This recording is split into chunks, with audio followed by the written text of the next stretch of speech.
What do you do when a car is abandoned in your neighborhood? One East Nashville man reached out to News 4 after seeing parking tickets pile up on a car outside his house. Our Nancy Amons got some answers and some action. I remember the car pulling in. That was 2 months ago, and this car has never left. And now it's got this growing stack of parking tickets. Last I counted, which is about 11 on there, and we think some actually got washed off the first few. Seth Williams says this car's been parked in front of his house on South 13th Street in East Nashville since the night of the Tomato Art Festival back in August. He called the police non-emergency number after a couple of weeks.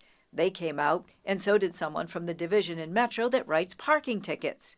Like I said, he's been coming at least once a week and putting a new ticket on it, so they obviously know about it. But now what? That's why Williams contacted News 4. Well, yeah, you'd think like they would leave like some type of information for the homeowner and what they should do after that point, but no one's really sharing any information. And I don't really want to tie them up with something that's not really an emergency. Same employee writing the same ticket every day. That's a lot of tickets. I contacted the police department. They referred me to Codes. Codes has a process for dealing with abandoned cars. The process could eventually end with an abandoned car being towed and crushed. A spokesman for Codes says just in the last month, they've had 151 complaints like this one filed. Now, I contacted the Metro Codes department. They said they were going to send somebody out.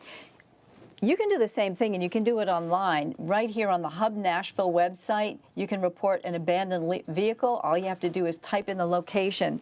Now, if the owner doesn't respond to this Codes complaint, they can come and pick up the vehicle, and they can hire a contractor to pick it up. It could be crushed. The owner wouldn't get it back. It'd be destroyed. Chris? Well, that's incredible. Nancy, live in the newsroom right now. Do you know who owns the car?